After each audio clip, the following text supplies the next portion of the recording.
and gentlemen, welcome to Supernatural Selection. I'm your host, Kevin the Bastard. With me this week are Mike the Skeptic. Mike, how are you doing, buddy? Well lubricated. That's the best description I've heard in a while. Well lubricated. I came home from work. Well, we came home from work, but I fixed me a rum and Coke. Sat down to just get ready for the podcast. Browsing. Now weren't you just giving me crap for that design with the Yeti? Yeah, that's why I said it was. That's why I made that comment that it was. Okay. Yeah. And I haven't eaten anything since That's true. He hasn't. earlier. Okay.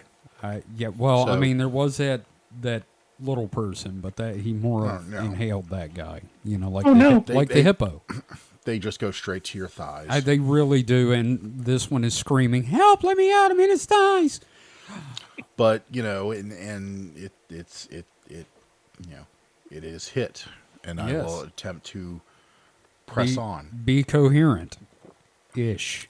Oh, I'll be coherent. It's not. It was one rum and Coke. Okay, but he's got podcasting fuel going, so that's fine. Yeah. And we have Mr. David Davis. David, how are you doing? Blessings to you on this Pokemon Day. You know me and my love of those little electric pocket monsters. I'm not a huge fan, but I did play the last one. What was it, Sword and Shield? It was fun. I enjoyed it. So, I'm never going to dog anybody for enjoying their Pokemons. You know what? It's 2010 again because I got a new Pokemon game coming out and I rickrolled one of my students. So I am good. Oh, you're the best teacher ever, David. Yeah, actually, in one of my classes, I noticed they're struggling, so I just sent them a thing. Hey, if you send me a picture of a giraffe by email today, you get 5 points extra credit. And a lot of them took up that offer. That's awesome. And I got a lot of giraffe pics, which is fantastic. Awesome. You should have specifically said, hand-drawn giraffes. Well, I just had them draw comics for a reading response last week or the week before. They aren't artists. So okay, that's fair. Yeah. That's fair. Well, okay. Give it a little time, they'll just start turning in AI prompted. Oh God. Oh God. Why is this giraffe made out of penises? Why is everything made out of penises? Why does everything look biblically accurate? Yeah. Well, I was gonna say it's shocking how quickly that has gotten better. We've gone from horrible, weird nightmare stuff with the Google was it Dream? Oh yeah, where it's just I forget what it's called. Dream deep dream. Deep dreaming. Yeah, that's right. Mm-hmm. And that was just weird, psycho, trippy, multicolored. And now you get things that look like someone with a lot of talent, but maybe no anatomical knowledge from DeviantArt. Oh, you get a bunch of big titty Elsas from Frozen. Yeah, it's really but with a third thumb. Or that one picture you found where it's a beefcake dude and there's a dick sticking out of his thumbnail. Yeah. Instead of a thumbnail, it's just a giant penis. It's just fucking huge. So I did promise dick jokes in this episode, so I'm glad we delivered. I'm just saying that as artists, you should feel a little put on notice. Fuck you. No. I'm just saying that, if this is happening, admittedly, for people that don't know how the AI art shit works, is you have to have seed, you have to have, input. Mm-hmm. So it's pulling from all these various, previous artwork. So if, say, for instance, tomorrow, all artists stopped drawing and just started using this AI stuff. Well, right. It would always look the same because no one would be creating new style. Right. Well, and that's I hate it. That's kind of I can't say I hate it. Element. I see it as a tool that I'm actually using. So yeah. Okay, I guess my take needs to be a little more nuanced than I hate it. I see value to it, especially if you're trying to conceptualize something. But the minute you put into a prompt that you want it to look like a certain artist, specifically like a contemporary independent living artist. Yeah. Oh yeah. That's where I'm really not happy about it. So You what did just give me an idea. I kind of want to do like Man in Black, drawn by Rob Liefeld. so think about No this, feet, No feet. pouches everywhere. as artists, as a Yeah. tool, you could say Oh, I'm a tool. you could take an AI system like this, Sure. train it on your own artwork, Now, I have a friend on Facebook that is doing that. and then have it come up with, new things. And hey, if my shaking continues to get worse, I might look into that.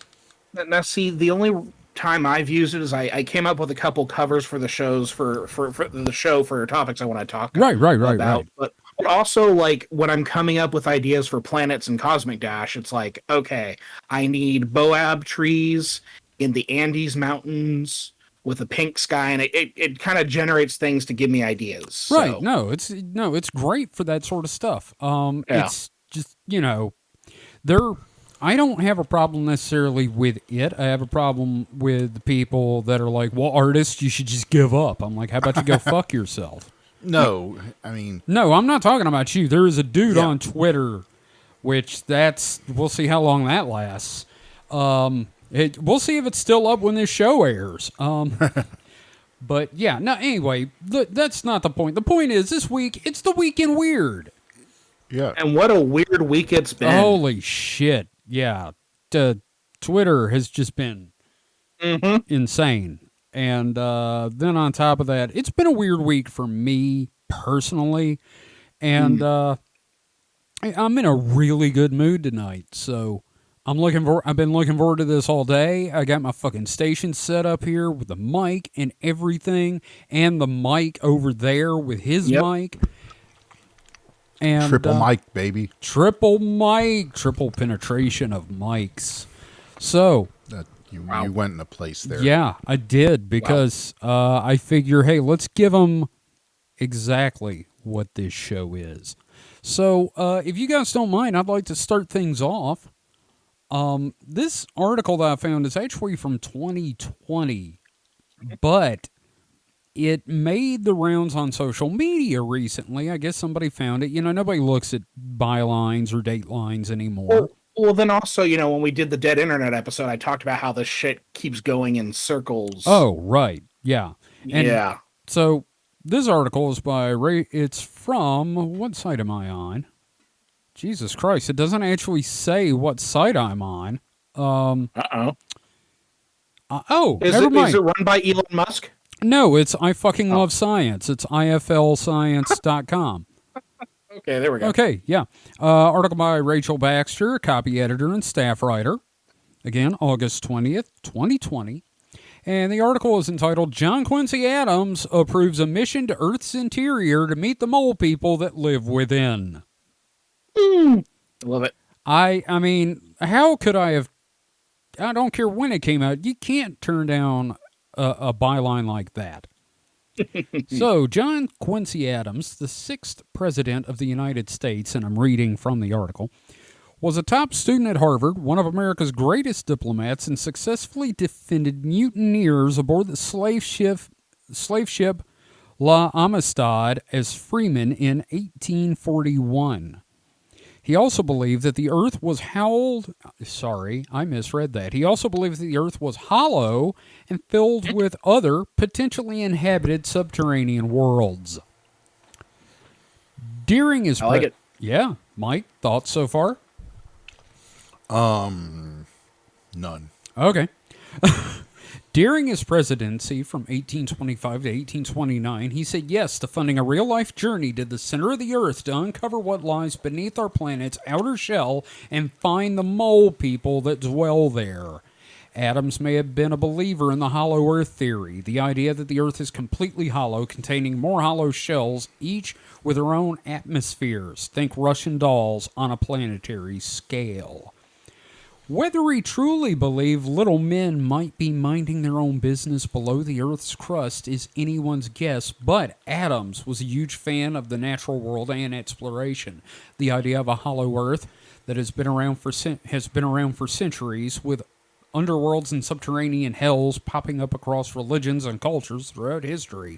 But it wasn't until the 19th century that proponents of the Hollow Earth theory believed it might be possible to access our planet's inner layers via vast holes in the Earth's crust, which of course leads us straight to the pole holes at the North and from South Poles. Godzilla versus Kong. Well, they got it from fringe science, but yes, exactly. I know, but I always have to mention Godzilla. Sure, okay, that's fair. Which also, Mike, you got to tell him what you told me about what Netflix is doing. Oh, that they revealed that they're working on a Gamera movie, a new Gamera. Ooh, I know. I just heard that. There's no word on whether it's like live action or animated or Don't care. who's directing. Wait. You mean friend to you and me, Gamera? Yes. Friend of the children, Gamera. Gamera is friend to our children. We're all children at heart when it comes to Gamera. I know. He's full of turtle meat, guys.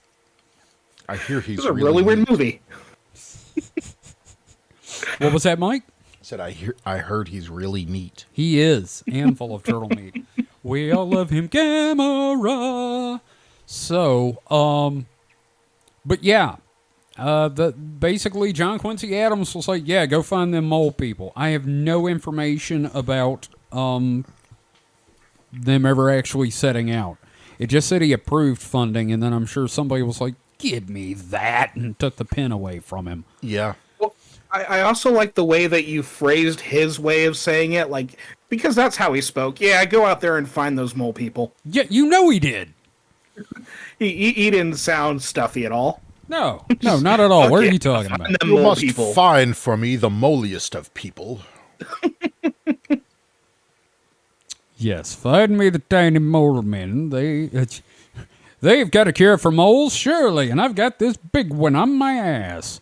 So, I just find it always like, the peak of hubris when people think of the Hollow Earth. They're like, well, of course we're on the topmost, best layer. Why wouldn't we be? They That's never true. think that, whoa, what if there's layers above us? it's funny you mentioned that. I was reading some of Charles Fort's stuff, the founder of abnormal. There's a word there that I'm not getting. No. What's the word? Anomalous? Anomalous research. Thank you. Jesus Christ, my brains. Amanamanamanamanama. Do. Abanamanama.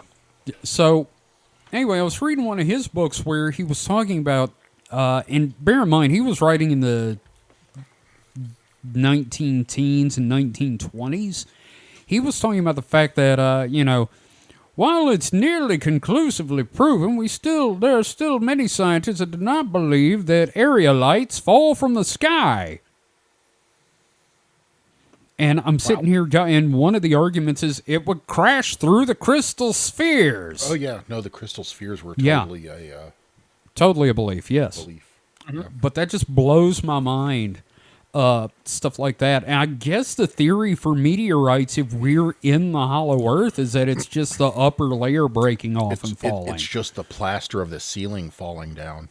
Ooh, like the Sistine Chapel, the painting of the skies crumbling. So checkmate, flat earthers. Even back then, they thought there were crystal spheres surrounding the earth. They knew the earth was round back then. Just surrounded by crystal. Yeah, fuckers. Maybe it was a flat earth, but they had a little crystal cover like a God dish. damn it, dude. You're shitting in my pudding. Quit it. They did that too. Oh, yeah, true. What about the flat infinite earth? It's flat, but just goes on forever. All right, so we're getting into the whole ice wall thing, and the fact that the theory is that it's an infinite plane of ice with different puddles in it with their own flat earths inside. And then that theory is evolved into we're all flat earths in a snow ball. We're a flat earth on a globe. Yeah, that's the most Now, pants on head yeah. theory. Now, me and Mike have a friend that is, he's a fucking geologist. And I brought this up to him when he came in the store the other day. And Yeah, I don't think he was equipped to deal with that kind of logic, David. I broke a geologist's brain. Well, apparently he wasn't made of sterner stuff. He was not. He was just like, I was like, they're working their way up to believing in a globe. Just a very, very larger Yes. globe. Yes. With tiny, each puddle, by the way, has its own tiny sun. Of course. It's going to be great when they get to it like a dodecahedron.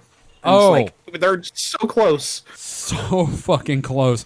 Now, what gets me is the physics of the fucking Discworld series make more sense than this. All right? It's like, well, where's the sun go when it's night? Oh, it's under the turtle. It's going between the elephant's legs, and that's where the sun goes. And the moon is covered with glowing fungus, of course. So, but yeah, it's interesting to go back and read stuff with respected men believing shit that we know is wrong. But I mean, back then they didn't. Well, and not just respected men, but oftentimes learned men of the Learned time. men, yes. Learned men. Yeah. Well, you know, like we were talking about earlier, Kevin, with what's his name, Jack. Oh, Jack Parsons? Parsons. Yeah, this is a very, very smart guy. I mean, Oh. he helped. One of the creators of liquid rocket fuel. Yeah, he helped usher in the modern rocketry along with Werner von Braun. Mm-hmm. And he's over there doing weird, masturbatory Rituals. with with L. Ron Hubbard, based on Aleister Crowley's teaching. Well, bear in mind, he was a disciple of Crowley, and Crowley knew Well, yeah. about... Well, anyway, go listen to the last podcast to find out about that But for yeah, now. so here's Or wait for us to cover it. Oh, yeah, eventually. we'll cover it. But Oh, my yeah. but my point is, he's a very smart guy. Like, he knew his shit, but he's still like trying to summon the some embodiment The Whore of Babylon goddess thing The by Scotch woman, by jacking Yes. off on tablets. Yep. as one does. As one does. I mean, here's the thing. When I was talking to Mike about this earlier, I pointed out that magic is basically trying to take credit for coincidence. Well, that and 70% masturbation. Yeah, a well, lot of yeah. I mean, it's masturbation. I mean, jerking it's off like- and saying the universe owed me this. It's like, I'm gonna masturbate anyway, so I might as well try to get some work at it. No, you really don't want to, because it's like you're in the middle, and it's like a world peace. My boner went down. But yeah, so smart people Do stupid are things. prone to. Heck, I would even say the smarter you are, the more prone you are to logical fallacies. Sure. Because you can, like, I can see it. You're smart enough to think yourself into a kind of trap. Into a cul-de-sac. Yeah, I mean, Mental I hate, cul-de-sac. to be very topical. Are you going to talk about Elon? I really think, Elon Musk is smart. There's no getting around he is smart in some ways, but he is really stupid in other ways, like socially. Yeah. That's Like, kind of a given. Like every company I've ever heard, he does not know how to like manage people. Of course in he a way doesn't. that makes them, decent workers. When your family grew up in South Africa. No, I think it's more of just a. Sorry. Oh, Apartheid Clyde. Oh, sorry about that. So, I think it's just a normal, engineer brain kind of thing. sure, I think you're right. I do agree that the smarter you are, the dumber you can be. Yeah. I mean, just look at me. Yeah, bigger blind spots. Hey. Hey, come on, you're not that smart. No, I'm kidding. I'm kidding. Good job, sir. Good job. Thank That you. cut me quite deep, sir. Yeah. Oh, let me lick that delicious blood as it pours out of the psychic wound. So, Mike, let's go with yours next. What have you got for us? Other than a cat trying to shred my kneecap, Well, that's Ginger. She does that. she has very sharp claws. How about lucid dying? Okay, please explain. So we've always heard the trope about going to the light. People that have had near death experiences. Oh, right. Yeah, no. Clark's had one. Seeing light and seeing, their life flash before their eyes and stuff like that. Now, I'm going to interrupt you, and I do also have another friend who had a near-death experience. I said, ooh, what happened? And he said it was darkness and screaming. Yeah. I was like, ooh, you went to biblical hell. So this is an article talking about how, doing actual studies of people. So basically, when you start to die, they just wire your ass up anyway.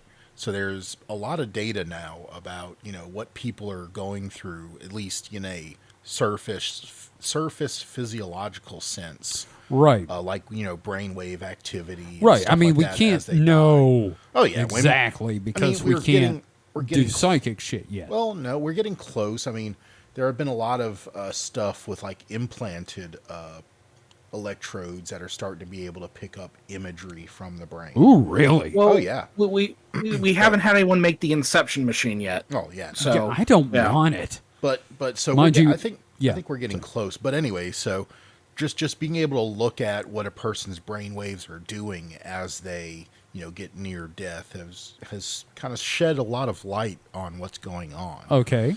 So for quite a while, they've surmised that, well, it's just random, like, neurons firing off. Your brain's dying. It's, like, starving for oxygen.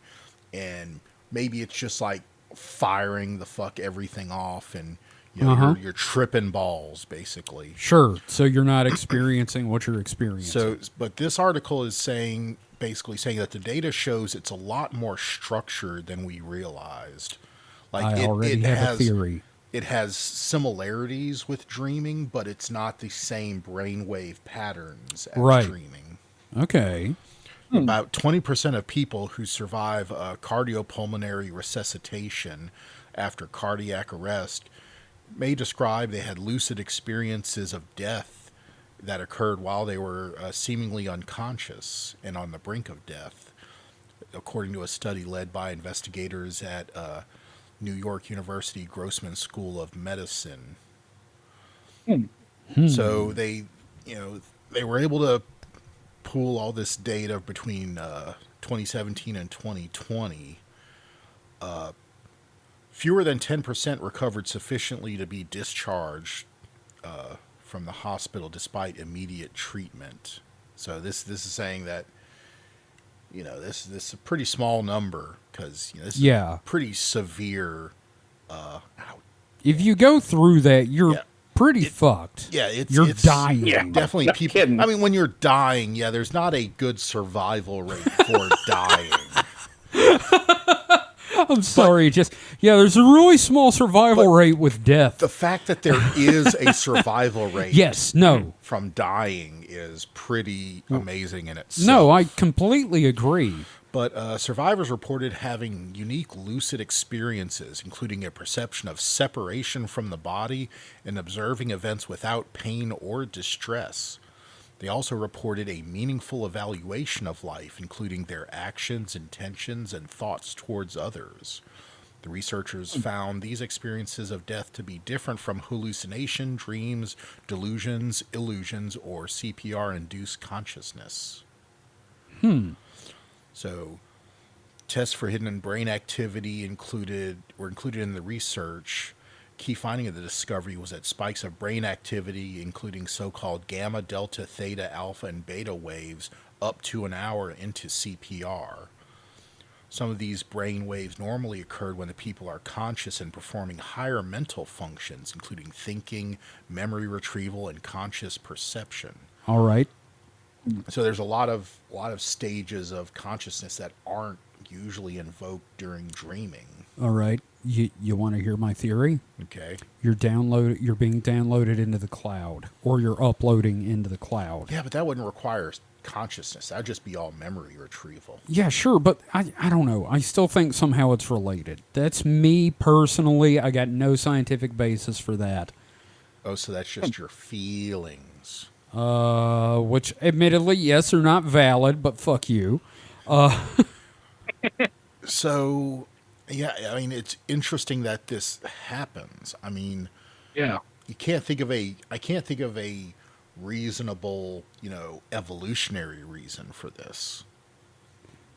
Other than, I mean, it could be a little bit of adrenal response, but I don't know. It's very odd. I'm going to laugh if we manage to hook it up and every time someone dies, it turns out they're just living the entire series of Saint Elsewhere. So, let's see if there's any, conclusions here at the end. A conclusion at the end? Yeah. No, just about how many hospitals participated in the study. Several. Further research is needed to more precisely define biomarkers of what is considered to be clinical consciousness. Okay. The human recalled experience of death and to monitor the long-term psychological effects of resuscitation after cardiac arrest. Okay, so more study is needed. Oh yeah, of course, always. If I had a theory, it could be almost like the brain trying to spark itself, like the brain is realizing the body is failing, and then it's just kind of, I don't know, flashing a ton of information to see if it can just start the engine up again. Are you saying it's panicking because the car died? I think so. In the middle of a snowstorm. That's what I'm saying. Okay. That or the brain is just trying to ascend to the next level. Oh, hey, what it is that's where you turn into a visitor. You're shedding your physical... oh, yeah, no, I like this better. You're shedding your physical form and ascending to the next plane of existence, which happens to be the visitors. So you die, and then you're shoving something inside with Lee Strieber. Hey, man, we're all part of the wheel. Cause a wheel, man. Yeah, man. Friggin' yeah, that's it, dude. Basically, you're not reincarnated, you just abduct people. Yep. The abductee becomes the abductor. Yes. Now the probe's in the other ass. Oh my God, that's perfect. Well, Mike, thank you for that. That is, I'm interested in that, and I kind of hope there's more information before I die, so I have some idea what's going to happen. It's an interesting story. It makes you feel a little uneasy, but also kind of hopeful in a weird way. At least for me. Yeah, it's or you're dying and your brain just replays every episode of some random television show. Well, okay, here's the question. If you were dying and it works like that, it's playing every episode of some show, what is the show you pick? Mike, I'm going to let you go first. Oh, fuck. It would be The Simpsons. Just because it's the longest fucking running show ever. And so I'm going to hold out. Okay. Smart move. I appreciate that. Yeah, I'm going to go with all 3 series of Robotech. Oh, there you go. Because at least I'm going to enjoy it. Oh, okay. I'd probably go with Always Sunny in Philadelphia. Oh, Jesus. So you want to go with the hell option. Okay. I love that show. I'm not saying it's a bad show. I'm just saying, living that as your final moments, the last thing I want to see is that sweaty, naked Danny DeVito scene as I die. That is something that I want to see as I die, because that scene makes me laugh every time. Or the limo vomiting blood. Oh, God. Everywhere. Might I offer you an egg in this trying time? Oh, God. That was a fucked up scene, though. I mean, yes, all right, it spawned the egg theme, but they kind of buried the lead with the egg thing. Framed in blood vomit. Yeah, no, seriously. Sorry, I just have a touch of the consumption. What the fuck? Oh, my God. Okay, so, David, what have you got for us? Well, I say, who wants to hear about a Kentucky Fried fuck-up? Let's do this shit. Okay, this is an article from The Guardian. Happened fairly recently. The article's published November 10th. Right. Takes place in Germany. Oh, boy. KFC apologizes for Crystal Knocked chicken and cheese promotion. God damn. Okay, first off, shit. Secondly, Mike, we can never escape chicken cheese. Yes. But yeah, I remember hearing about this. I was like, yep. About a week ago. Yeah. Yep. Yep. You know, Firm message German customers to suggest that they commemorate Nazi atrocity by eating its food. I think that might be a bad marketing decision. I mean, it depends on the market you're going for. I guess it also depends on the chicken, as long as it's not oven baked. I mean, Hey, one only. oh man. Oh man. Okay, so I'm just gonna read a little bit of this article. Please do. Obviously, we know what Crystal Nacht is. So, I do KFC now. I didn't know before. Yeah, yeah, no. Yeah. yeah, KFC has apologized for a push notification sent out via its app, inviting German customers to celebrate the anniversary of the Nazi Kristallnacht pogrom against the Jews by ordering fried chicken and cheese. God damn it. It sent the message to its customers on Wednesday, the 84th anniversary of the Night of Broken Glass, in which Nazis led gangs in the torching, vandalizing, and ransacking of Jewish shops, businesses, and synagogues across Germany. This event is seen as the beginning of the Nazi systematic attempt to annihilate the European Jewish population. Who wouldn't want to celebrate that? With chicken. Such a my God. wonderful and coming together cultural time. Yeah, what a culturally important time. Yeah, KFC reached out to its customers with the message, commemorate Kristallnacht, treat yourself to more soft cheese and crispy chicken. Now at KF Cheese. What the About an hour later, it sent out another message apologizing for the first and blaming it on a fault in our system. that's not what happened. Well, No, kind that of was fault in their system and that somebody sent that. Well, it's been speculated that the message was computer generated with the text to promote its cheesy chicken being automatically connected to current anniversaries and events to stimulate sales. So here's All the right, thing. that's fair. They should have vetted the list of celebrations. That's exactly what the article says. And my other thing is I really, now that you mention, I don't think a dude would do it because they're like really, really touchy about that.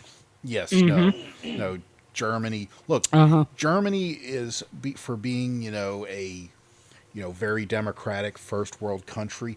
It does not have the freedom of speech because hate speech and things like that are severely punished. Well, are you saying they have an issue with hate speech in Germany? They have. Historically? Yeah, historically, yes. Also, just a touch. Wow. Also, they seem to not have a sense of humor. Oh, it's not funny.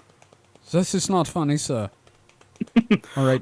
For those that hear that minor slapping sound, Mike is playing bongos on our cat. Yes. You know what? Slap them hams. Slap them hams. It's, I can't wait until next year She bit me. when KFC introduces their first pork product and they advertise it on Kristallnacht. Their Diary of Anne Frankfurters. No. If it's a pork product, Kevin, it would be on Ramadan. Oh, that man. too. Yeah, but still, it's going to be Diary of Anne Frankfurters. I do have one more paragraph. This is the end of it. Good. The incident recalled another fast food advertising slogan gaffe, such as when McDonald's in Portugal used the campaign Sunday Bloody Sunday in a Halloween campaign for its ice cream puddings. It pulled the campaign after protests, insisting it had never intended to refer to Bloody Sunday in 1972 when British paratroopers shot dead demonstrators at a civil rights march in Derry, Northern Ireland. Yeah, that was a bad idea, too. Yeah. Wow. Yeah. So, This is a fun one. yeah, just remember that no corporation is your friend. Oh, and I love the tags under the article. Oh, yeah? So, Germany, Kristallnacht, Europe, food and drink industry, marketing, and PR. Market it. Yeah. Okay, that's fair. That's a fun combination of terms you wouldn't expect to see in one article. Well, it's like in Korea when KFC opened and the slogan finger licking good was still in use. And it translated to chicken so good you'll eat your fingers. I that sounds apocryphal, but I also I want to believe it's true. Yeah, I mean, I don't know if it's true. Well, I mean,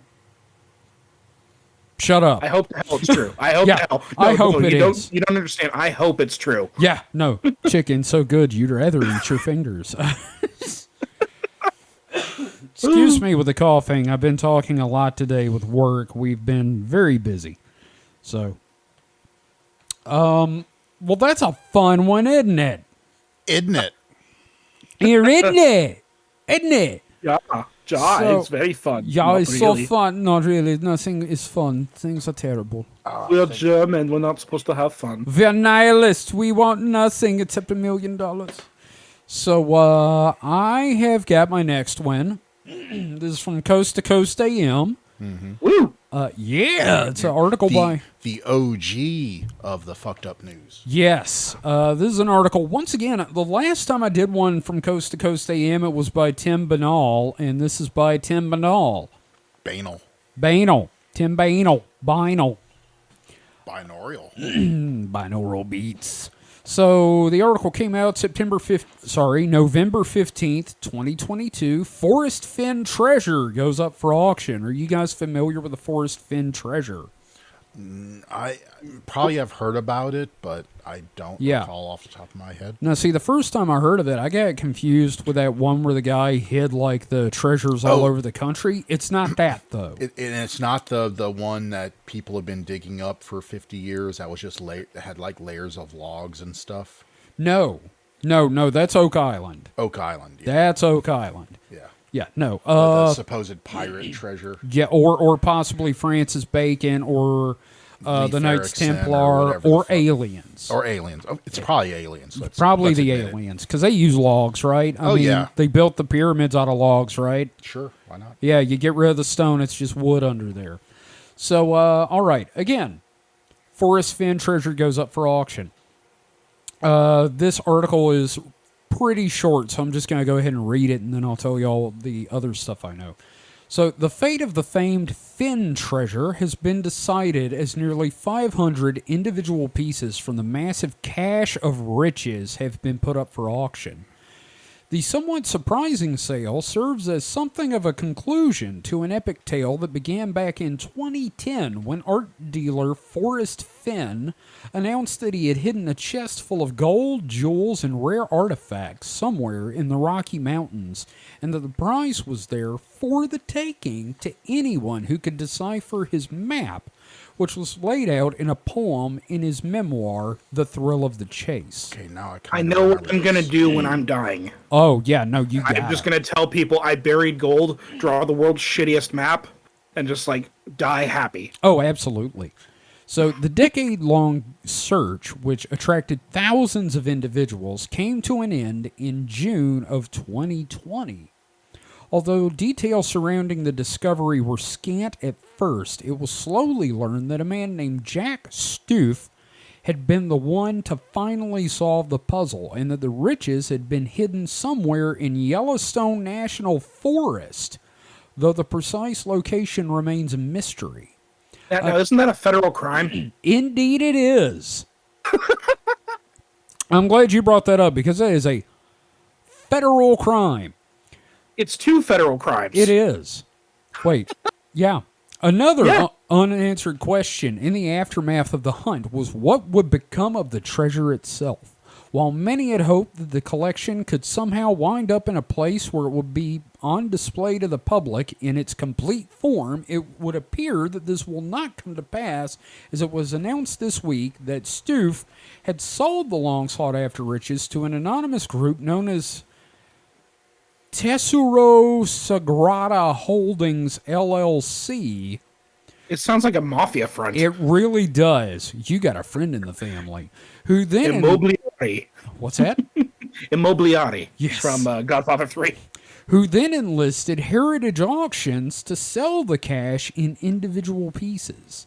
The sale, which is currently underway online, runs through December 12th and is something of a feast for the eyes for fans of the Fen treasure, as it features a staggering 476 items which were contained in the chest when it was found.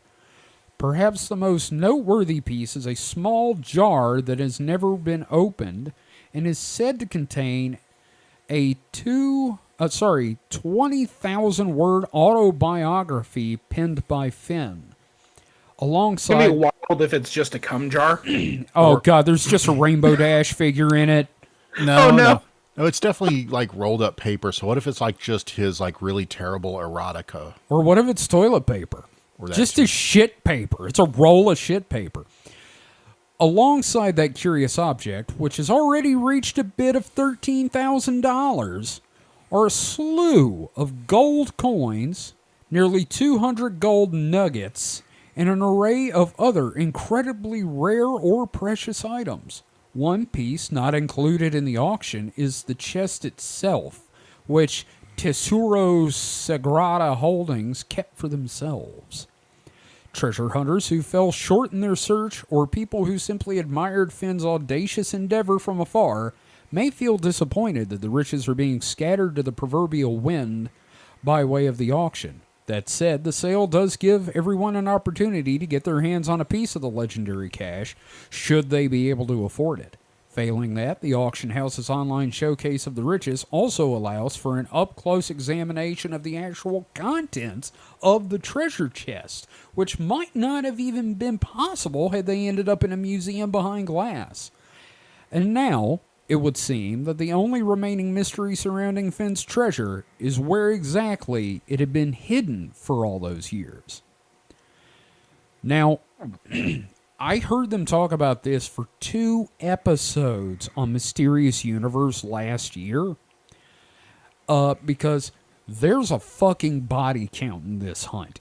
It was in Yellowstone. Do you know how many people drowned, fell off cliffs, or fell into geysers looking Enough for to be this? a statistic. Yes, a lot. There's a book about one man hunting it using psychic powers. And you know what? He's not this stoof. So that'll tell you exactly how successful he was. But there's a lot of people died for this treasure, and I don't know how I'd feel having it after that. You know? Yeah, I don't know. Like, Mike, would you have, like, tried to find this thing?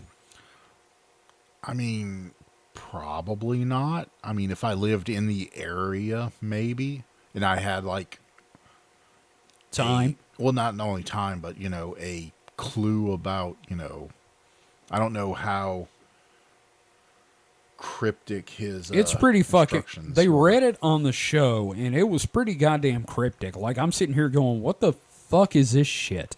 Yeah, so unless I had like a good assumption that I knew what the fuck he was talking about, Yeah. probably not. These are the kind of people that in their spare time try to solve the cicada mystery. Yeah. You know? Now, see, I see this as a potential movie. You know, 3 friends, they get into a van. They're going to spend a summer looking for this treasure. But what they find is that they are closer than ever. If you tell me death. the treasure was... Yes, and they all fucking die in a geyser. They die in a van fire. Oh, man. I need to make this movie. Yeah. Oh, my God. Just die of smoke inhalation. Yep, that's it. One of them was cooking hot dogs in the back of a panel van.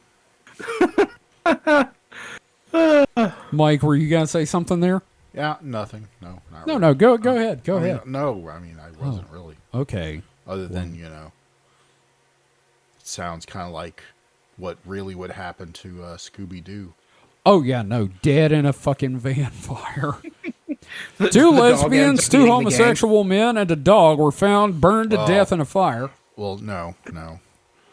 That Fred and Shaggy weren't together. No, I'm just saying, I'm sure the news would have just been like, you know. Anyway, point is, I was really fascinated by this whole treasure thing because it seems like eccentric authors and poets, this is like their jam, dude. Yeah, no, it's giving me plans for later. Yeah, no, I can't wait to hear about the Davis treasure. And they find it's nothing but Cosmic Dash pages. That is the real treasure, though. Yeah, and the friends they made along the way. Yep. Actually, that would be funny as if you open the chest and it's fucking friendship. If A DVD case of My Little Pony Friendship is Magic. Yeah, Mike. if I got rich Uh-huh. and I was dying, I would shoot my treasure into space and be like, come get it, bitches. It wouldn't even be secret. It would have like a beacon on it where anyone could track it. Oh, God. And whoever could, be clever enough to like catch it. Maybe it would like, run Spur. away. Well, no, maybe it would like run away from like things. Or, Ooh. Yeah. Like if it have, like, recognizes sensors anything from SpaceX or Virgin Galactic, it just like moves further. Yeah. But, maybe if, if I was rich enough, it could be like, it could go to the moon. Ooh. Or when someone goes up and gets Mars. close to it, it goes back into the atmosphere to burn up on reentry. Actually, I was going to say, with your luck, the ship gets out there and fucking Musk's Tesla smashes into it and destroys it. You know, the one he launched. Yes. Yeah, just somehow the first auto accident in space. There was a car it would wreck. be- Well, Tesla. Kevin, that's only if I launched a facsimile of a child and the Tesla would run into it. And then it blows up like all the others. So yeah, okay, that was mine though. And as far as treasure goes, if I were gonna do that, I would literally bury a chest, and in the bottom, carved into it, would just be it's fucking friendship. I did that in Minecraft once, by the way. I built a pyramid outside of Somethingdale, and like there were no lights, so it was just monsters spawning in there constantly. And Paul and Josh went in because I told them there was a treasure inside, and it was just a fucking sign that said it's friendship, motherfucker. We should start a Minecraft server. Oh, I would love to be on a Minecraft server with you guys. Mike, get on it. What's that? Well, Mike, get on it. And we could get, and oh yeah, no, that'd be great. And we call it just, we'll come up with a name. But yeah, no, that'd be great. We have our own Minecraft server, and if you donate at a certain level on the Patreon, you get access. That's a great idea. So I'm thinking The I could, rules, everybody has to be encrypted. Yes. could either pay for it or I could use this Yeah, you hear server that? that's sitting right beside me. Yeah, you hear that loud screaming sound. That's the fan of the media server. Yes. Yes. So we could do that. That would be dope. I would love to do a Minecraft server with you guys. Oh yeah, that'd be insane. I haven't played Minecraft seriously in years, so We're bringing it back. God damn it, we're bringing it back. we're bringing it back. So, Mike, what's your next story? Let's see. What do I have? Okay. So, Okay. So, you know what HelloFresh is, right? Yeah, that's the ding dong. Here's your dinner. Make it. Hopefully our future sponsors. I don't know about that. If you watch a YouTube, you'll know what HelloFresh Actually- is because it's beating you over the head Well, with ads. I actually know it or from sponsors. lore, and I get sick of hearing Aaron Mankey. Or HelloFresh podcasts, allows me to, yeah. podcast, YouTube. Well, apparently, it appears that HelloFresh may have, and they're accused of using monkey labor in Thailand to harvest coconut milk. You know what? We deserve them as a sponsor. Just fucking monkey labor. Well, That I mean, sounds it's- like our shit. This is allegations from PETA, so I Oh, will wait. take this with a grain of salt. Okay, it's Peter. Are they talking about real monkeys, or are they like? Never mind. I don't trust PETA. But they claiming the monkeys are chained, whipped, and beaten and forced to. It seems okay. So right off the bat, it seems like chaining, beating, and whipping monkeys seems like more work than just harvesting the coconut milk yourself. Right. I agree. And then knowing PETA, they're going to rescue the monkeys and euthanize them anyway. So yeah. Well, the other thing is, if they saw them, why didn't they fucking save them? Well, I mean, if you, Fucking if you assholes. rescue these monkeys, all they're going to do is go out and harvest more coconut milk because That's all they know. But they say they're forced to spend long hours picking coconuts. Oh, no. An investigation by PETA Asia alleges. Claims of animal abuse were made against 57 operations in 9 provinces of Thailand. I just don't know that I believe PETA. A statement to CBS. It seems like way too much like infrastructure for monkey farming. Like it doesn't make a whole lot of sense to me. Didn't they say all the chains? Like you have to get the custom ordered like chains and little monkey cuffs, and then you have to make their little monkey. And you got to train them, and then whip them to keep them on task. Yeah, it seems like it's way too much. Like I don't know. I mean, didn't they say the exact same thing was going on at like a Longhorn Steakhouse or something? Yeah, the cows were butchering the other cows. No, there's monkeys in the back cooking, and there's just this one dude with a whip, fucking cook, fucking cook. Well, also this whole thing sounds like a giant euphemism for masturbation. I just can't help but think of that episode of The Simpsons. It was the best of times, it was the worst of times. I keep thinking about how many monkey butlers will there be? One at first, but he'll train others. Well, as one of our old friends, Kevin, said, this is how you get the Planet of the Apes. It really is. But in a statement to CBS Money Watch, HelloFresh said the company receives written assurances from its suppliers that its coconuts are not procured using monkeys. Monkey actually wrote that email. Yeah. Yeah, a monkey with a gun to its head. Now tell him we treat you good. Quote, Ook, ook, ook, HelloFresh strictly condemns any use of monkey labor in its supply chain. Okay, you've killed me. I'm sorry. And we take a hard position of not procuring from suppliers or selling coconut products which have been found to use monkey labor. We have written confirmation from all our suppliers in the U.S. and globally that they do not engage in monkey labor. Man, I could have a yard full of monkey cages right now and send them a letter going, I ain't got no monkeys. These monkeys need to unionize, support these monkey laborers. Yeah, no, Don't seriously. cross the picket line. Yep. Monkey union busters. They pay monkeys to, dissuade other monkeys from unionizing. I'm just sitting here. Look for the monkey label when you are buying. I'm just looking at I'm thinking of this little line of monkeys doing their little picket, and some of them are holding signs, some of them are literally picking fleas off each other. Oh, it'd be so cute. It'd be so cute. Yeah, except for the whip marks. I mean, the scars. Except for the violation of monkey workers' rights. But we call this one Clubby because he lost his foot. Oh no! Yeah. Kook. Oh God. I'm horrified at the idea that this could be real, but the fact that it's PETA just kind of leads me to go, they're just trying to get people mad. Mm-hmm.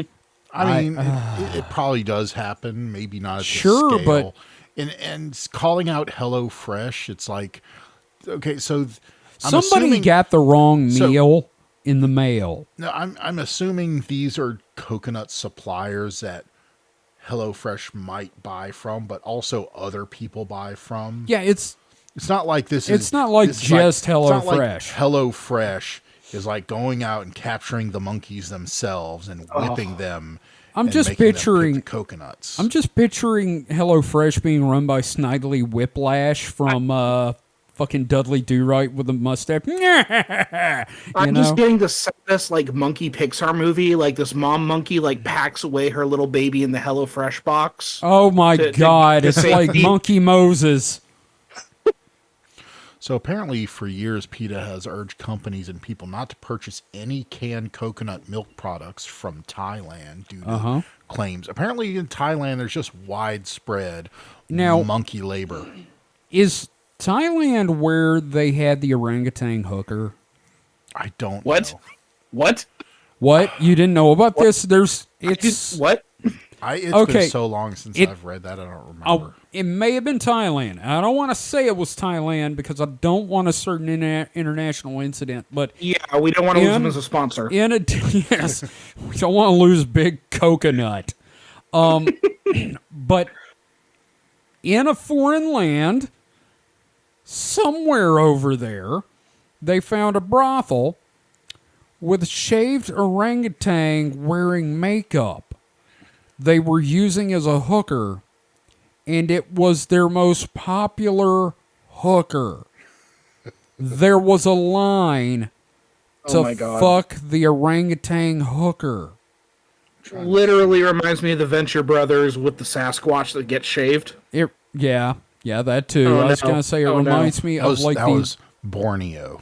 Borneo. Okay, well, that it just sounds like the worst sequel to Any Which Way But Loose. And Dunstan checks in, but he doesn't check out. on and customer service. unfortunately, that is now in my Google search history. Okay, hey, you're the one that didn't bring up a private tab. And yes, well, Incognito mode, and- my and friend. also, there was a picture of said shaved orangutan. Okay, can I just say I've never seen it, and I don't wanna. You don't want to. I mean, it wasn't like bad or anything. It's but just it's just knowing. weird. Alopecia monkeys are horrifying. Yeah. So yeah, monkey that's- labor, Fuck. been a yada fun yada, one. Thailand. Fuck. So I guess Oh, my God. Thailand, they don't have enough, men to do labor from all the lady boys, and so they put the monkeys Oh to work.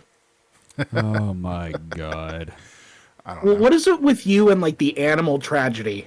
Mike, It- you it- are it- like hardcore on It- this, aren't it you? finds me. That's all I have to say. You need better locks. I just hate to be in your room one night and like the door gets kicked in. It's like the Goofy thing, except instead of Goofy time, it's like an orangutan. Just it's monkey time. Okay, as an Here's a addendum, tiger with cancer. Oh God. as an addendum, you want a shorter, better animal story? I guess Yes, please. So please. apparently, researchers have found it's not what happened at work today, is it? no, Okay. if you feed cows hemp, Oh yeah. they get stoned and produce have THC in their milk. Fuck yeah, How much better is that? dude! Ice cream that gets you high, Dude, Oh. woo! Actually, I'm just kind of like happy for the cows. Unfortunately, it's the Washington Post, so I can't really read many details. Okay, but This rocky road goes down smooth, man. yeah, oh dude, But yeah, no. So wow. that's nice. I like it. Yeah. So I mean, it is a interesting because humans can't really get high from hemp. I guess I think it's a low concentration of THC. Yeah. Since cows have to eat so much. Yeah, do you have any idea how much rope I've eaten trying to get high, and it just Trying to does get high, not man, work? but I'm just shitting really regularly from all this fiber. Tried to get high, got regular. It looks like I got a tail at all times. Awful. Oh God, yeah.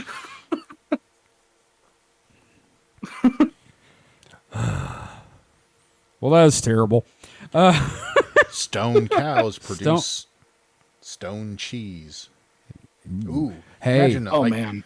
Look. Brings new meaning to stole Cold Stone Creamery. No, that brings about this whole like area of like munchy foods that get you even higher. You don't get more high, you just get lower on drugs. Gallagher said it. That's true. By the way, R.I.P. to that talentless son of a bitch. Him and he's now smashing melons in heaven. Have y'all seen And that he hates picture? it, so it's actually hell. Yeah, have you guys seen that picture of the dude from Midsummer with the big wooden mallet, and someone just put at the bottom, me in line at Gallagher's funeral waiting to send him off in the only way that's important? I love that. Smash his melon. So, Also like Paul F. Tompkins is like 2 for 2 regarding like killing people he's portrayed. No, Who's 3 he- for 3 actually, because he played Gallagher in the Weird Al movie that just came out. which we saw He that. also- He also played Gary Marshall. Oh, in, shit. Yeah, in Comedy Bang Bang. And then what's his face? The father in like Facts of Life. Facts of Life You know or the one who I'm Different talking about. Strokes. His son is the creepy pop star dude who's on Masked Singer. what's his name? You're not talking about Alan Thicke, are you? No, yeah, I'm talking about Alan Thicke. Or well, who was the dad? He was the TV dad. He was Thicke. Whoever Alan he was. Thicke, yeah, that was on Growing Thicke, yeah. Pains. Yeah, so Paul F. Tompkins starts playing Alan Thicke. Alan Thicke dies. Oh, wow. Yeah, so Paul F. Tompkins is a menace to celebrities everywhere. So if I ever decide to commit suicide but don't really want to do it, I just make a biopic and get him to play me. There you go. Okay. So there you go. Hey, when's that Elon Musk movie starring him coming out? Look. I'm sorry. I keep making That's Musk enough. jokes. I got to quit. Sorry. He's his own Death Note. Paul F. Tompkins is a living Death Note. What the fuck? How's that for a semi-current anime reference? It's not current at all. I'm sorry. I would love to see them remake Death Note, but it's just Paul F. Tompkins with the Death Note. And again, it's just Willem Dafoe voicing the big weird guy. Yeah. Nope. Print it, make it work. Yep.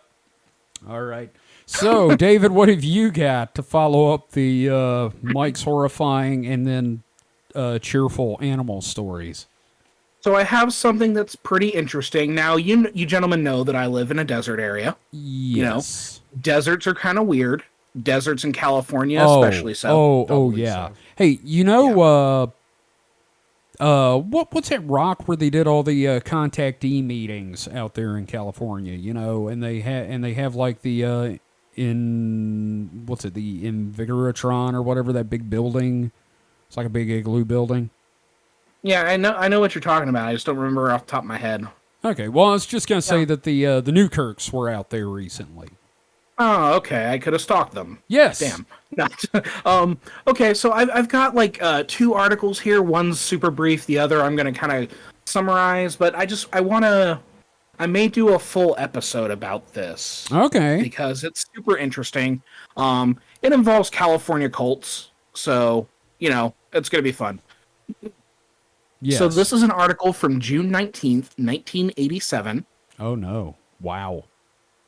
Amen, cult leader, back behind bars. Hemet, California, from the AP. Last week, lightning bolted, but authorities have proved that the long arm of the law can strike twice against the same cult leader. So someone's having a lot of fun writing this one. The reason why this man is named Lightning Amen. Oh my God, what the fuck? Leader of the Christ Family religious sect, was arrested with 4 followers Wednesday night after Riverside County Sheriff's deputies surrounded the trailer west of here, the sheriff's officer said. Amen, 50, had disappeared June 10th just before a jury convicted him of possessing and transporting methamphetamine for sales, possessing a hypodermic needle, and possession of a concealed weapon in October of 1986. He faces a maximum sentence of 7 years in prison. However, further charges are pending following the seizure of unexpected drugs, $4,200 in cash, and several weapons when he was arrested Wednesday. Amen was formerly known as Charles Franklin McHugh. His Christ family has about a dozen members and roamed the California desert before settling in the Hemet area in the early 1980s. Followers are vegetarians who wear white robes and espouse nonviolence. In December 1985, 10 cult members were sentenced to jail for growing $900,000 worth of marijuana at the sect's ranch. That's a lot of pot. That is a shit ton of pot. Now, here's the thing. This is an article from 1987. Why am I reading this now? Yeah, why? Because, have you ever heard the case of Baby Holly? No. Baby Holly. Okay. So I'm going to go ahead and read from this article. This is from True Crime Society. We'll have this in the notes. Like, this isn't the one that was in the well, is it? No. Okay, just checking. Okay, so I'm going to read a little bit of this, skim through it a little bit, but because it's been about 40 years since this thing happened, and they finally were able to confirm the identity of something. I just remembered. That's that Weezer song. Ooh, wee, you. I look just like Baby Holly. I don't have anything I like enough that I'm willing to throw at your head. Okay, so, spoiler alert, this, or I guess trigger warning, this does involve murder. In 1980, Tina Gale Lynn Klaus and Harold Dean Klaus met and fell in love. They moved to Florida from Louisville, Texas. Shortly after the couple arrived in Texas, Donna received a strange phone call from a woman who identified herself as Sister Susan. Sister Susan said that Tina and Harold had joined a new religious group and had given up their possessions and decided to cease contact with their family. So you have the parent of, you have the mother of this newlywed couple who gets a call from a Sister Susan saying that this couple has given up all of their worldly possessions and joined this religious group. So red flags immediately. Oh, yeah, no obviously. So, in 1981, 2 bodies, a male and female, were found in Houston, Texas. The male had been beaten and bound, and the female had been strangled. They remained unidentified until 2021, when Tina and Harold's family learned what had become of them. They had been murdered over 30 years ago. Before they were murdered, Tina and Harold had a baby girl together named Holly. Oh, Holly's body was not found with those of her parents, and no one had known what had become of her until 2022. Oh, no. So, it gets, I wouldn't say happier, but it gets better from here. So, does it really? Can you promise this comes that? from the Daily Mail. All right. The breakthrough came when the forensic genealogists Misty Gillis and Allison Peacock of Texas-based FHD Forensics were contacted by investigators to help. The team inserted new information, blah, blah, yada, yada, DNA match. Investigators reached out to Debbie Brooks and ultimately identified the bodies of Dean and Tina. So now that's when their bodies were identified. But there's another wrinkle to this, because Brooks asked the team if they had found the baby, but they were unaware that the baby had even existed, these geneticists. Oh. We did learn that baby Holly was dropped off at a church shortly after her parents died in Arizona. She was adopted legally, and her adoptive parents raised her. Now, let's see. The Christ family is likely the people involved with the murder of these 2 people. And the thing is, they all took the last name Christ as well, which is interesting.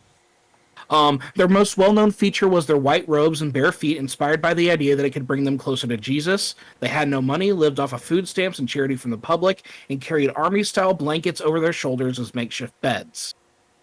So this is part of like that big cult craze in California in the 60s and 70s. I think we've probably heard of that before. Yeah, like the Mansons.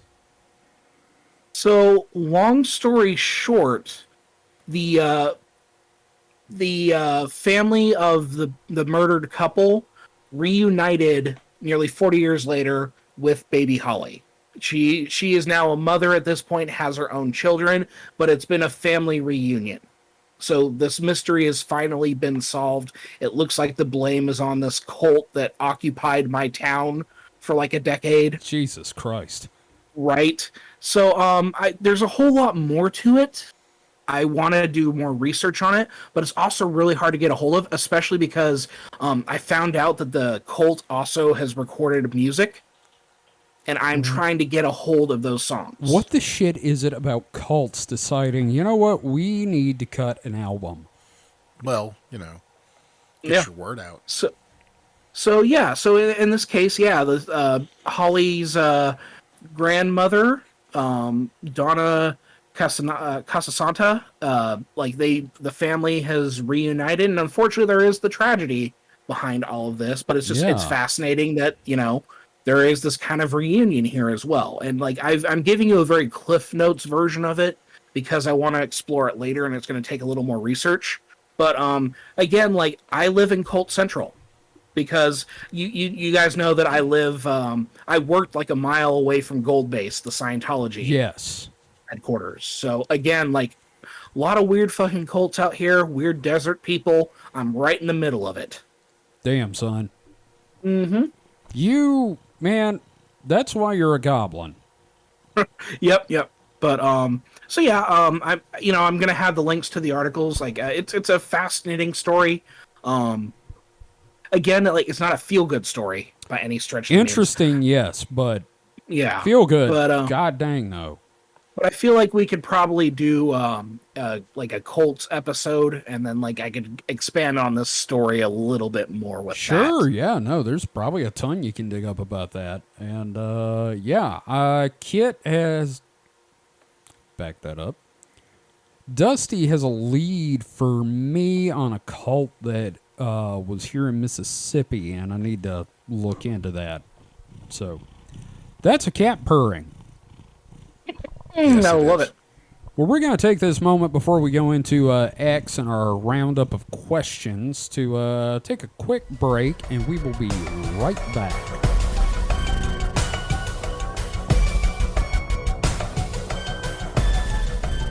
Well, and you know the strangest thing about where I live is not just the Colts, but serial killer Henry Lee Lucas lived in my town for a couple of years with his child bride, so that's always fun to read about. Now, he was mayor, right?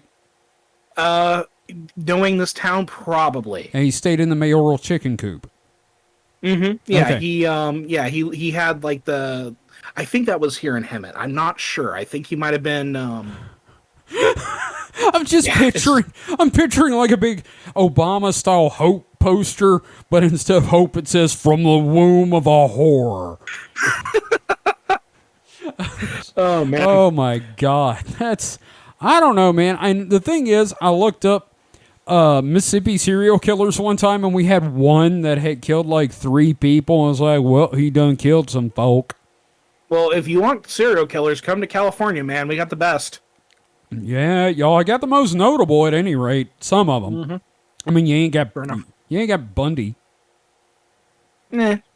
Yeah. I mean, Bundy is okay. Well, okay. We'll have to do like a little side thing about like serial killer talk, because that's fun. That's gonna be a Patreon thing. But yeah, you will never convince me. Oh, dude, we had a Jeffrey Dahmer lookalike come in the store today. I mean, this guy looked like a blonde pubic hair golem. It's like if someone brought a pubic hair and turned it into a human and then gave it Jeffrey Dahmer's glasses. That dude came in the store today. I don't get your pubic hair comment. I don't know. I said it, and one of our coworkers was like, I get that. No, he just looked like a serial killer wearing flannel. He really did look like he stepped out of like 78 or 79, though. And he was also very weird. Yeah. So, yeah. All right. Well, that was our stuff for the week. Before we go into questions, I believe X needs to give it to us in written format. Yeah, so we've got a couple of X threads this week. One, I figure we can kind of go through it and pick our favorites, and then I've got a question from another thread. So you gentlemen have the threads open. I'm just going to describe what the initial post is. Mm-hmm. The subject, the picture depicts someone in the center of this aura, this golden aura. Yes. It looks almost like a combination of spiritualism and like a medical diagram. Yeah, it's a Taurus. Yeah. So the subject is "Don't get enlightened, bros," and then the message itself is "It's fucking lonely" at the top. So what a dick. I like it. I like this thread. It tickles me. You know, it's like you reach that enlightenment and you're just like, fuck. You're all by yourself. So obviously there's some fun little replies in here. Yes. So what do you gentlemen have?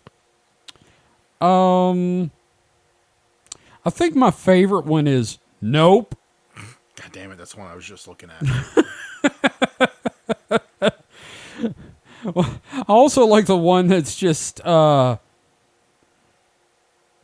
picture of Buddha frying someone with a mind laser. It says, you need to BTFO normie slower. Some have longer respawn timer than others. I like the one someone posted a picture of a cat and then the message is simply, "Can ya enlighten D's?"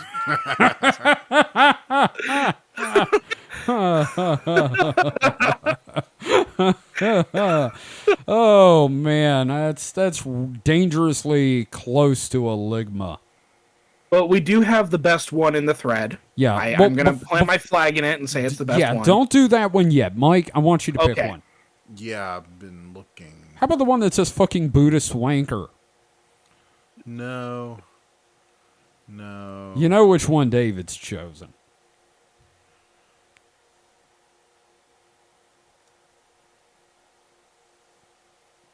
Damn, there's just so many. There's so many. You can't choose. There's some good options here. It's again, like, people talk about 4chan being the scourge of the internet, but also, like, it gave us duck roll. So, like, which that really tickled my students, because we were talking about memes this week, and I explained to them, like, duck roll, because we were talking about, like, early memes and stuff like that, and they fucking love duck roll. I don't know if I remember duck roll. Well, you about to get duck rolled right now. I'm gonna. Oh no, never mind. See it. Yep. I remember it. Okay, I remember. And then it became Rickroll. Yep. So. Yep.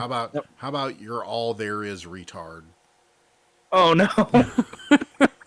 It's just now, classic, calling someone a retard. That's straight up internet, and that's classic internet and modern 4chan right there. I feel you, G. Yo. Yeah. Okay. Yeah, I mean, there's some great ones, like I like this one. I have emotional control, pain tolerance, and self-discipline on a level unseen since Ra ruled Egypt. You post smug anime girls, we are not the same. Oh, God, I didn't even see this one before. Okay, Nazi friend, why are whites the superior race? I already know the answer, so consider this a test of your enlightenment. Wow. Well, this is like an encapsulation of everything that is 4chan. Holy shit. And this is what I do on these Weekend Weirds when I do X. I have to, like, comb through these things. So you see a little bit of what I have to do here. Yeah, what the hell's wrong with you? Jesus. It became a segment, and we're sticking with it. Okay. It was either that or we watched the Alex Chew piss video. Okay, good. Let's do X. We'll do the piss video another day. Do you have another one, or should I read the best one in the thread? Go ahead. Yeah, read the best one in the thread. Guy has one good day, and he thinks he's king shit of Turd Mountain. Yeah, I was going to do that one, but I thought that was it. Yeah, I think that's the best reply in the thread. Again, this nothing serious, but something about it just, like, clicked for me, and, like, there's some funny responses in this one. Let's make it a little fun for us all. This is loser talk. Get good. You're not enlightened. If you were, you would understand the principle of oneness. Exactly. He didn't bring at least a single thought form with him. First time? Matter doesn't matter. You proved my point. So let me move on to the second thread here with the question. Yeah. Okay. Again, this is bizarre stuff. So this picture, the attached picture is for sale ghosts, like a for sale sign, and inside the white box is written ghosts. Buy some ghosts. Title of the thread is Ghosts and How to Purchase. Okay. But, Okay, and I'm going to read the message. please do. I think that it's bullshit that the Japanese get such an abundance of ghosts. Those bastards have them in every school and every town. I'd like to import some of them to the States, but I'm not sure how to go about it. Are ghosts bought or are they hired? If they are bought, is renting an option? I'd be importing them to the Midwest if that helps determining pricing. I'd really appreciate the help. Oh my God.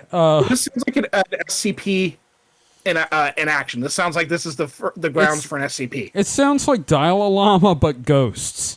Right, but that leads to my question, because there's not a whole lot Kevin. in this thread, but here's my question. Post a ghost. Post a ghost. We should work together and write an SCP and submit it and see what happens. Yeah, post a ghost. Okay, but here's the question. If you could buy a ghost, like say you had to buy a ghost, like you got tricked into it like a timeshare or something, what would you use the ghost for? Bed sheet. And I hotbox him just constantly. Like if I'm like hanging a picture so you can go look behind the wall, make sure there's not like a pipe or wires back there. Are you telling me you basically use a ghost as a stud finder? Yes. Can you think of a better use for a Wow. ghost? Okay, that's He's also a fair. stud finder there. What's that? Take him to the bar, and he's also a stud finder there. No, see, I would say, tell the ghost to find some studs. You just do the finger guns at me. Hey. Actually, more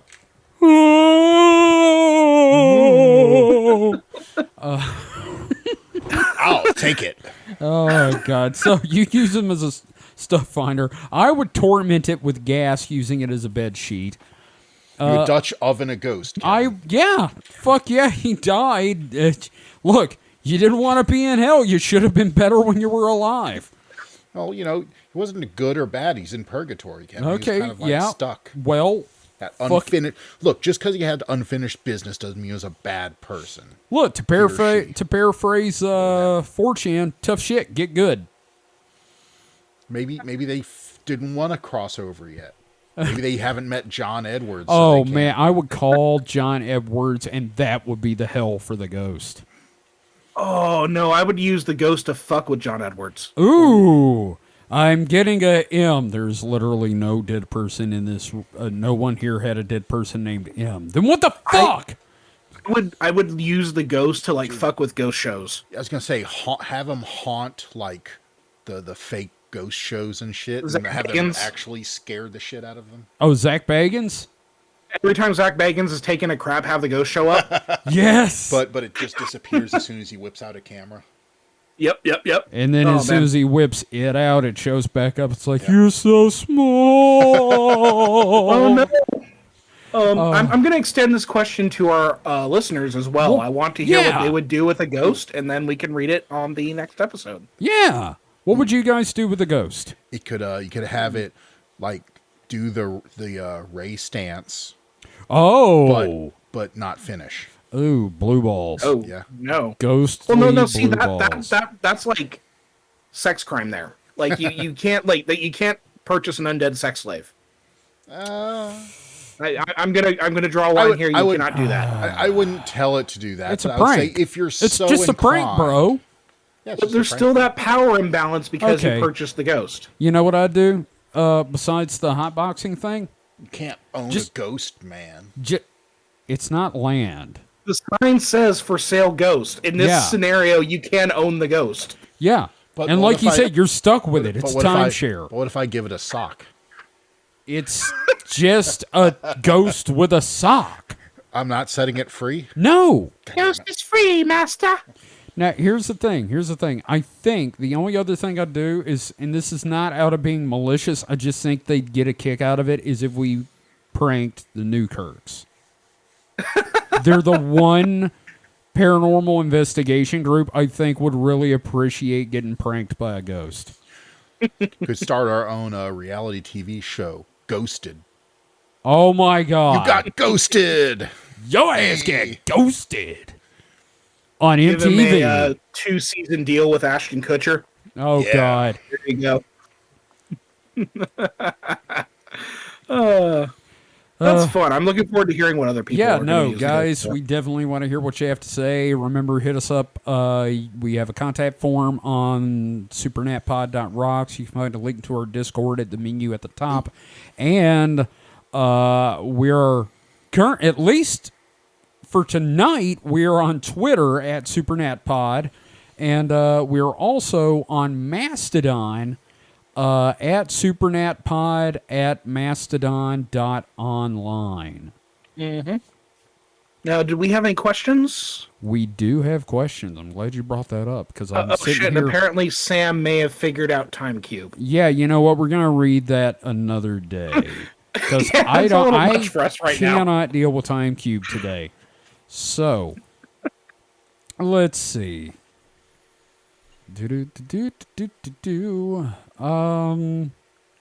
All right.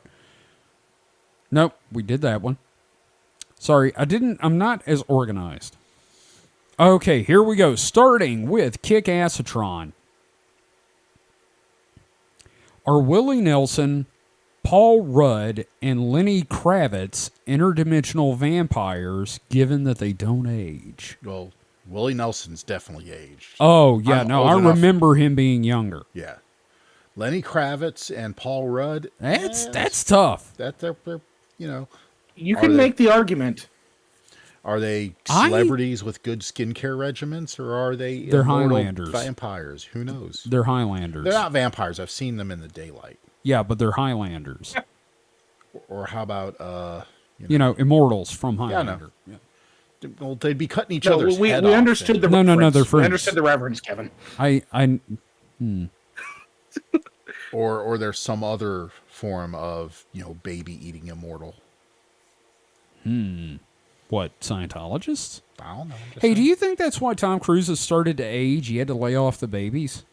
They just look. It's like any other drug. They start to lose their potency. So he just could not keep up with the 30 babies a minute, regiment he would required at this point. I think it's just because been he's doing it so jumping long. on the couch. His whole exercise, body care routine's out. He's not jumping Oh, on couches yeah, ever anymore. since Oprah ended her show, yeah. Oh, shit. Did her show end? Well, I mean, the one that was on CBS, yeah. Oh, my God. When did that happen? Years ago, before she started her, Wow. before she started her network. Wow. Yeah. You didn't know? Wow. I did not. I thought, I always just assumed Oprah had, her show on just in general. It's always going to be there. Oh, okay. That changes things for me. Wow. Universal weird. constant. Yeah, Yeah. she's like a load-bearing TV show in the fabric of the universe. The minute you unplug it, things start falling apart. And you said Well- this happened years ago? Yeah, wow. And look what's happened. Look what's happened Shit. since then.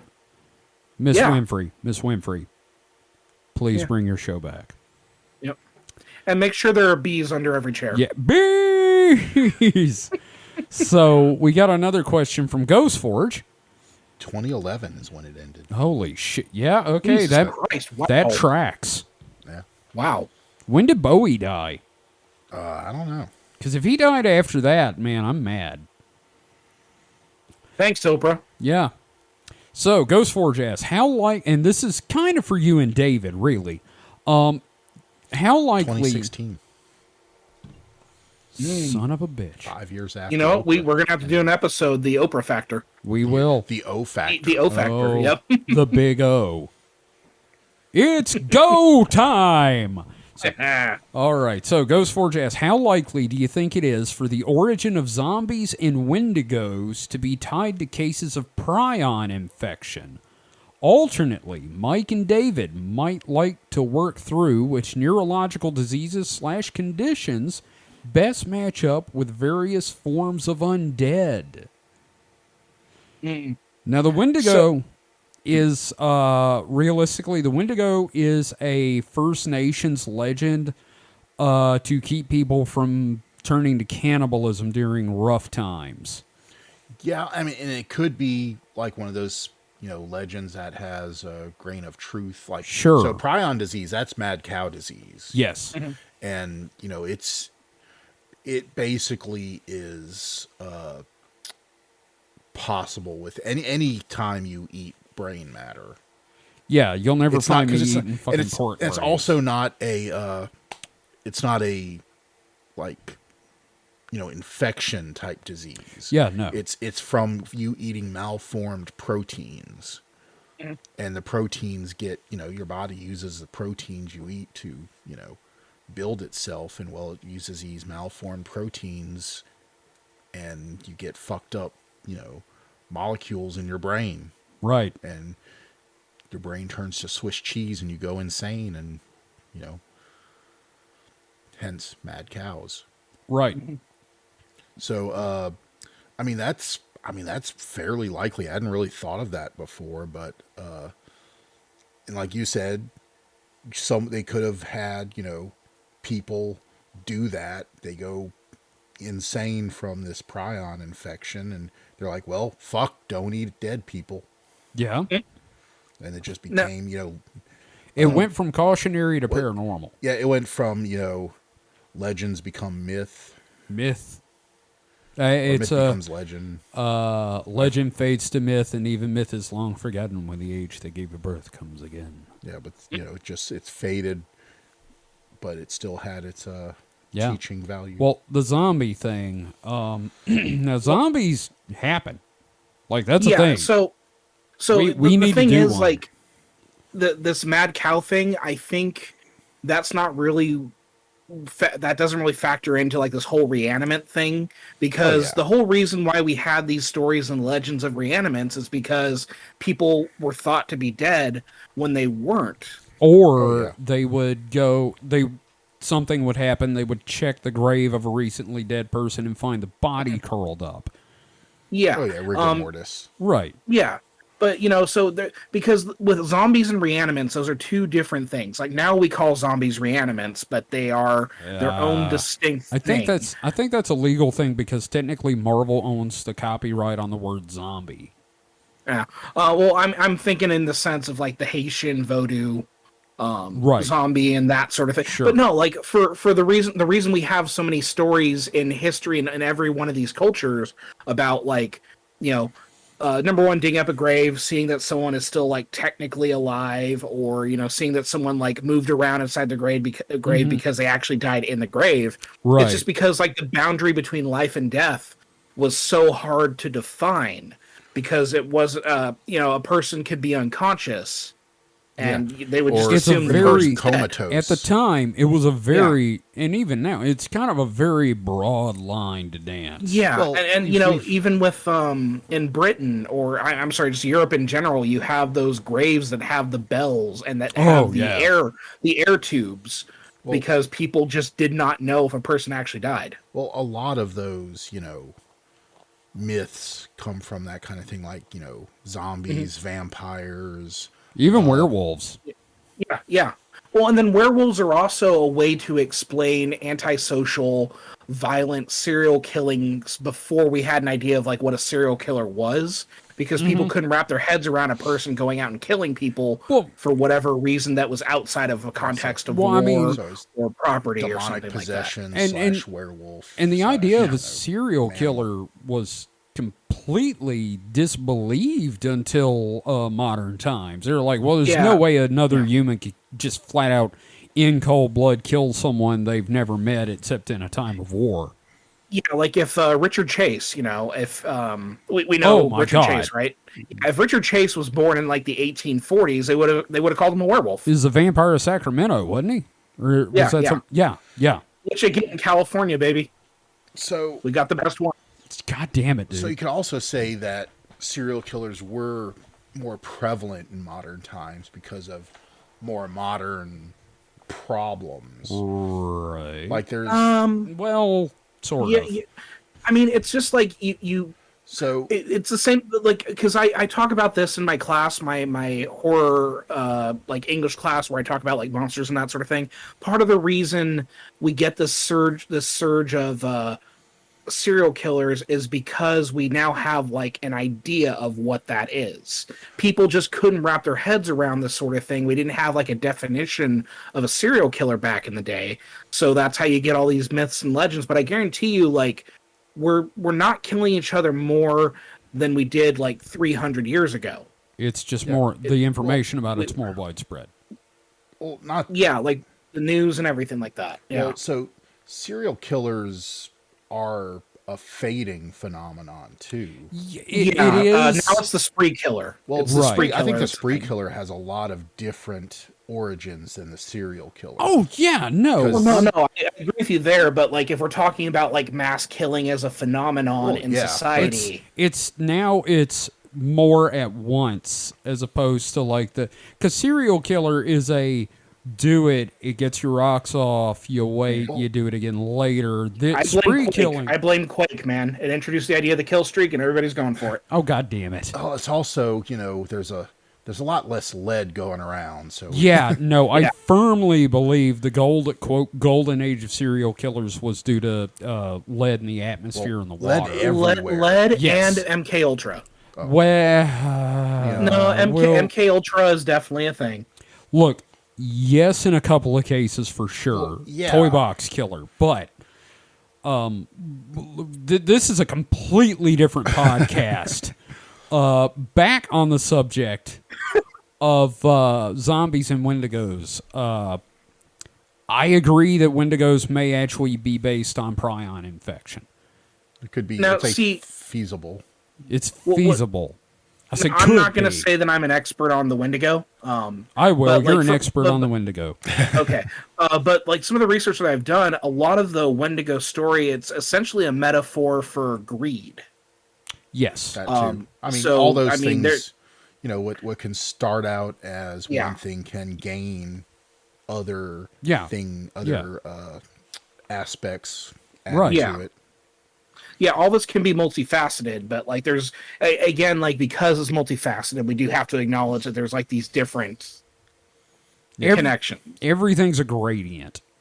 Well, Yeah, that's fair. once something becomes a myth or a legend, then it starts, you know, gaining other things, other, you know, Yeah, no, you want to hear details and aspects. you want to hear but it's really retold. Yeah, you want to hear another really good example that's going to piss some people off that might be listening right now? Yahweh, Okay. Mesopotamian storm god. Yeah. Yeah. Now look at him. The one true Sure. God. He's bigger than Jesus. Technically, yes. But yeah, I mean, like that just as an example, it takes on more facets and completely changes over time. So, yeah. What other forms of undead are there? I think we kind of, the Draugr. There's whites, there's draugrs, there's zombies. Like I don't know how necessarily if we could factor the Wendigo into the undead, but I'm just gonna go ahead and go for it. It's still, I First, think, I have a slide that has a list of like 50 different Right. ones for my class. Well, so. I I was just think- trying to think of what other, you know, because he asked Yeah. for. well, the origins, he specifically chose zombies and Wendigos because they both eat flesh. Yeah. So, yeah. Zombies, Zombies, completely different origin, yeah, though. Zombies are the Caribbean Yeah, tradition. they're They come they're from basically hoodoo. quote raised dead Yeah. for that do the bidding of someone And in weren't the there, like, traditional sense. Weren't there like some drugs involved in that? Oh, They, like, yes. drug the hell Yeah. out of people. Yeah, those the Haitian zombie drug thing and like I'll send you guys my lecture. yeah, dude, no, the dude in the 70s that Oh, was working a fucking he is turned into a zombie working a sugar cane. The, Gone. Okay, I got a list. I've got a list. the flesh-eating zombies is probably a movie. Oh, creation. yeah, it's Night of the Living Dead right there. So we're talking about undead, Yeah. basically. Yeah. So obviously we have ghosts, and there's dozens of classifications of ghosts. Oh, yeah. You can't really see. Now a- we Hungry ghosts, poltergeists. right. We also have a wide repeaters. variety of living corpses, including the Draugr, which is Norse, a ghoul, which originates in the Middle East, a Jiangshi, which originates in China. That's the hopping vampire. The Lich from Europe, the Mummy from Africa, a Revenant, which is also associated with Europe. Skeletons in Mexico are a thing. Right. The vampire in Europe, the white in Europe, and the zombie in the Americas. And then there's even more. Like Yeah. there's also like Filipino ones and all that. And Isn't the Banshee a kind of a? I think the Banshee might be a vengeance It's ghost. Yes. it's a ghost and a herald of death, yeah. But which yeah, also might be what the Mothman is. I think we talked Yeah. about that in a recent episode. So.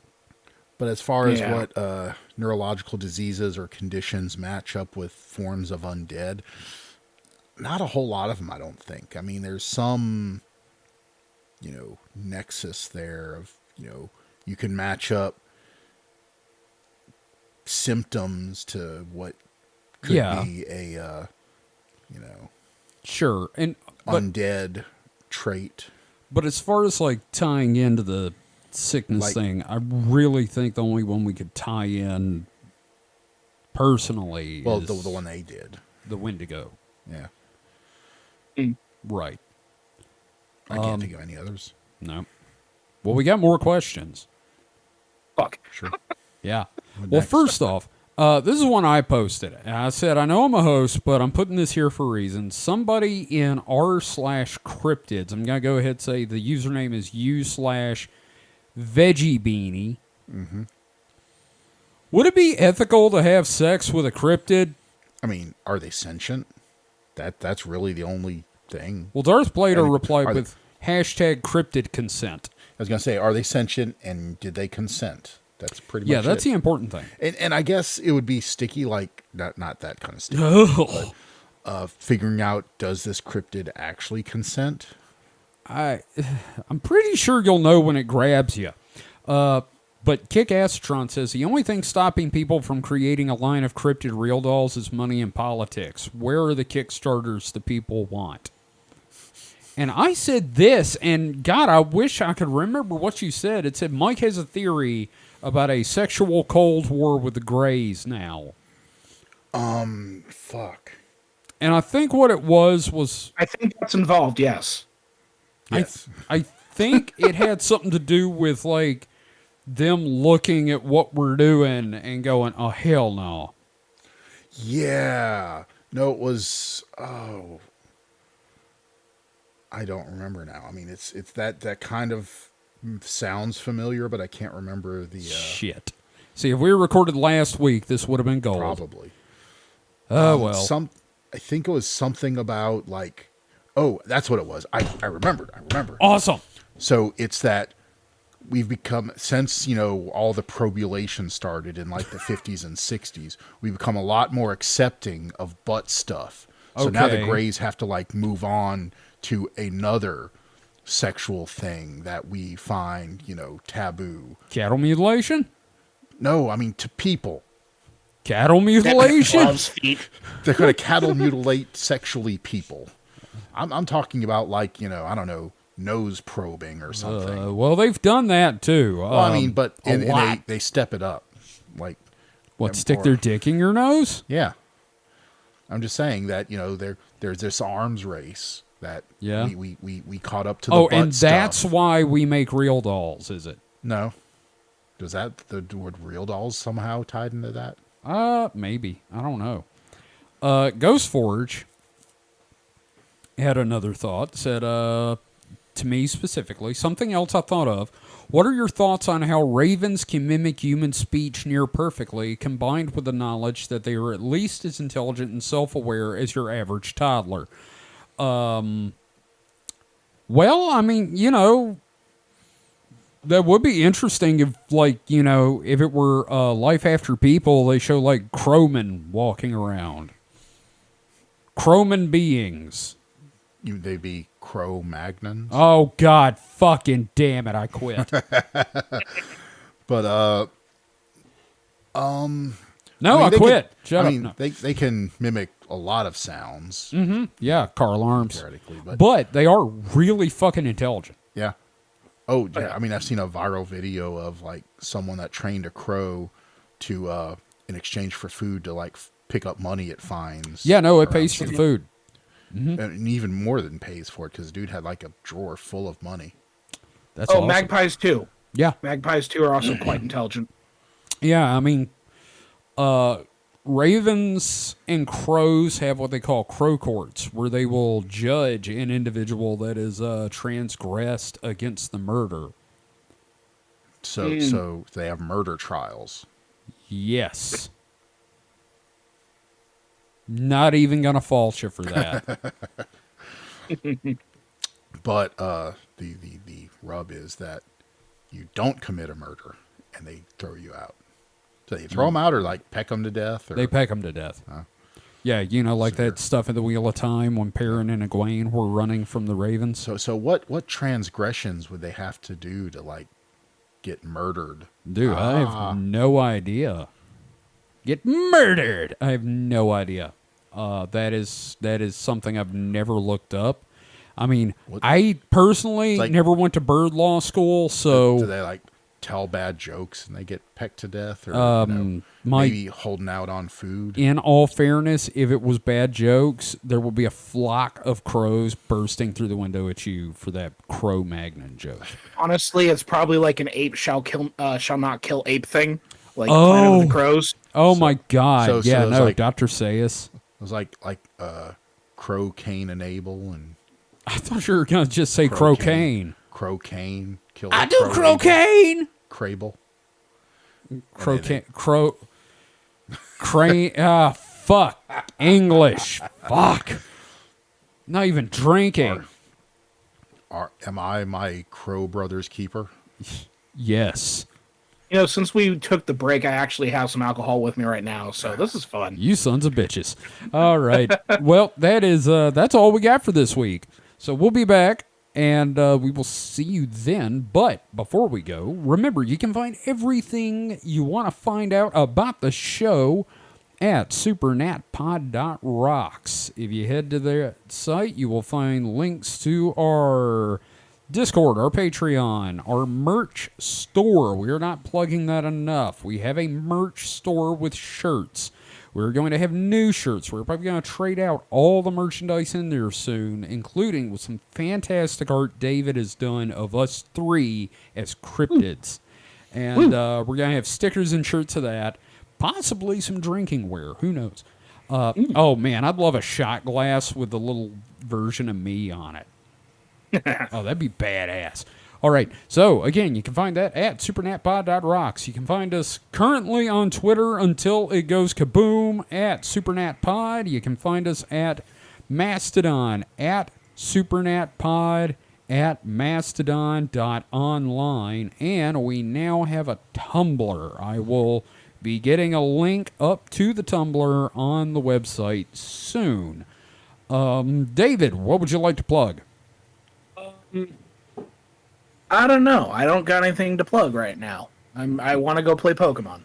Okay, So I'm gonna plug Pokemon Violet. go play Pokemon Violet, or what's the other color that came out with it? It's Scarlet. always two: Scarlet or Violet or Violent or Murder. Mike, have you got anything you'd like to plug? Not really. God, not even a joke. I, Did you I, blow plug your Pokemon load on the Scarlet. crows? I think I did. Did you crow your load? I crowed my load. Oh, Jesus Christ. All right. Yes, I have nothing to crow about. Oh, no. Yeah. That was awful. All right. Well, thanks, everybody, for listening. We'll see you next time. So until then, stay safe and stay frosty. Goodbye. Somebody posted a picture from the end of Evangelion where it's supposed to be the big crazy head in the sky, but it's the fail whale. Now, Elvis, why'd you go and shoot your daddy with that shooting iron? Pappy? God, I forgot about that. Elvis, what for you shoot your daddy with a shooting iron? Give me a whole lot of